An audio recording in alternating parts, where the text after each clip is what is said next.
¿Y si todo lo que creíste con respecto al don de lenguas estaba equivocado?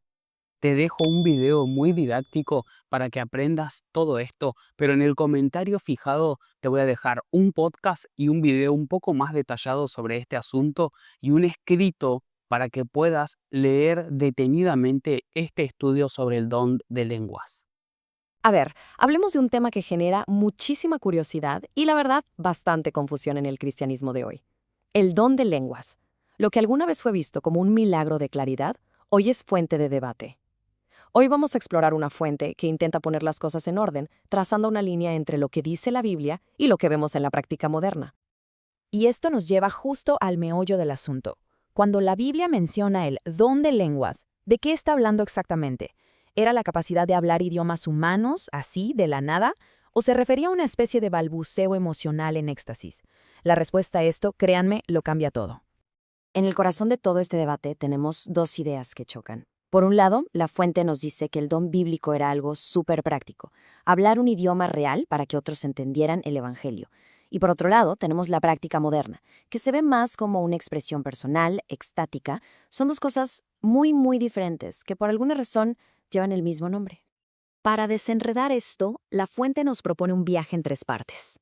Primero, nos vamos a clavar en el texto bíblico original. Después, vamos a viajar por la historia para ver qué se pensaba antes. Y finalmente, vamos a ver qué nos dice la ciencia moderna sobre este fenómeno. Al final, uniremos todas las piezas. Bueno, empecemos por el principio. ¿De dónde salió toda esta confusión? Para entender cómo un solo término terminó significando dos cosas tan distintas, hay que definir una palabra clave primero. Y esa palabra es glosolalia. Fíjense, viene del griego y literalmente solo significa hablar en lenguas. Pero, como señala la fuente, hoy en día la palabra se usa casi exclusivamente para describir estas vocalizaciones extáticas, esas que no se entienden. Este cambio de significado es una pieza central del rompecabezas. Ahora sí, vámonos al primer lente, la Biblia. Según la fuente que analizamos, si volvemos a los textos originales, la descripción de este don es sorprendentemente clara y específica. La fuente nos lleva a momentos clave, como el famoso día de Pentecostés. Y aquí lo interesante es que el milagro no fue un lenguaje misterioso, fue todo lo contrario. El milagro fue que gente de muchas naciones distintas escuchó el mensaje, cada uno en su propio idioma. O sea, el propósito era clarísimo, comunicar el evangelio de la forma más directa posible. Y si nos clavamos en el griego original, el argumento se fortalece. La palabra glosa no solo es lengua, sino también idioma. La leo no es solo hacer ruidos, es hablar para que te entiendan. Y luego está la exigencia de que hubiera una hermeneia, o sea, una traducción. ¿Para qué traducir algo si no tiene un mensaje coherente? Todo tenía un fin, la oikodomeia, que es edificar, construir a la comunidad. Ok. Pero seguro alguien está pensando en ese versículo de Corintios que habla de decir misterios a Dios. ¿No apoya eso la idea de un lenguaje de oración privado, súper místico que nadie más entiende? Es una buena pregunta. Pero la fuente propone una interpretación mucho más terrenal. No habla de un lenguaje celestial, sino de un problema de logística. Imagínense que alguien se pone a hablar en un perfecto mandarín en medio de una congregación que solo habla español. Aunque esté diciendo las verdades más profundas, para los que escuchen, es un misterio. Sin un traductor, solo Dios, que entiende todos los idiomas, sabe lo que está diciendo. El problema entonces no es el lenguaje, sino que falta un intérprete. Esta perspectiva la resume muy bien el teólogo Charles Hodge. Al final, después de analizar el texto, la conclusión parece bastante directa. El don bíblico era la capacidad milagrosa de hablar idiomas humanos que existen. Muy bien, ya vimos la Biblia. Ahora, pasemos al segundo lente, la historia. Si esta interpretación es tan clara en el texto, ¿qué pensó la Iglesia sobre este don durante todos estos siglos? Lo que la fuente revela es un consenso bastante sorprendente. Miren esta línea de tiempo, es muy reveladora. Por casi 2000 años, los grandes pensadores de la Iglesia, desde Ireneo en el siglo II, pasando por Agustín, Tomás de Aquino, hasta Calvino en el XVI, todos, según muestra la fuente, entendieron el don de lenguas de la misma manera. Era la habilidad de hablar idiomas extranjeros. La idea de una expresión estática simplemente no era la interpretación principal. Y la cita de Agustín de Hipona, que fue una de las mentes más brillantes de la historia de la Iglesia, es súper directa. No solo lo define como hablar idiomas reales, sino que lo ve como una señal para un momento específico en la historia. Una señal que, en sus palabras, cumplió su propósito y luego pasó. Y aquí es donde este análisis da un giro fascinante.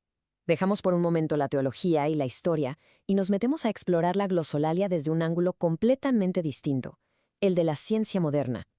Resulta que la antropología nos dice algo bien interesante. La glosolalia, entendida como estas vocalizaciones extáticas, no es algo exclusivo del cristianismo. Para nada. La fuente documenta que aparece en el hinduismo, en prácticas de chamanismo e incluso en cultos paganos de la antigua Grecia. Esto sugiere que podría ser una capacidad humana, algo universal. Y por si fuera poco, la neurociencia nos da otra pieza clave del rompecabezas. Un estudio con imágenes cerebrales encontró algo increíble. Mientras alguien practica la glosolalia, baja la actividad en los lóbulos frontales, que es como el centro de control consciente del cerebro. Es como si el director de la orquesta del lenguaje se tomara un descanso. Y ya para rematar, ¿qué dicen los lingüistas? Pues el veredicto es unánime. Los estudios que cita la fuente concluyen que a la glosolalia le falta la estructura, la gramática, la sintaxis, todo lo que define a un lenguaje de verdad. La describen más bien como una conducta vocal, que de hecho se puede aprender. El lingüista William Samarin, que es una de las máximas autoridades en esto, lo deja clarísimo. Su conclusión después de años de estudio es que la glosolalia no es un lenguaje, sino un fenómeno humano muy natural que puede surgir en ciertos estados de éxtasis o de trance. Bueno, ya vimos la Biblia, la historia y los datos científicos. Entonces, ¿cómo juntamos todo esto? La fuente nos invita a trazar una línea, a hacer una distinción muy clara. El punto central de la fuente se resume perfectamente en esta tabla. De un lado tenemos el don bíblico, un idioma real, humano, con un propósito público y de origen milagroso. Del otro lado tenemos la glosolalia moderna, una vocalización que no es un lenguaje, que suele ser una experiencia privada y que la ciencia explica como una capacidad humana natural. Así que la conclusión de la fuente es bastante directa, ¿no? No estamos hablando de una sola cosa, sino de dos fenómenos completamente distintos que, por azares de la historia, terminaron con el mismo nombre. Por un lado, el don de lenguas bíblico, un milagro de comunicación, y por el otro, la glosolalia, una experiencia humana natural que se da en muchas culturas. Y todo esto nos deja con una pregunta flotando en el aire. Si aceptamos esta distinción que propone la fuente, si separamos el don de idiomas de la experiencia humana de la glosolalia, ¿cómo cambia eso nuestra forma de entender la espiritualidad y las expresiones de fe hoy en día? Es una idea que, sin duda, da para pensar.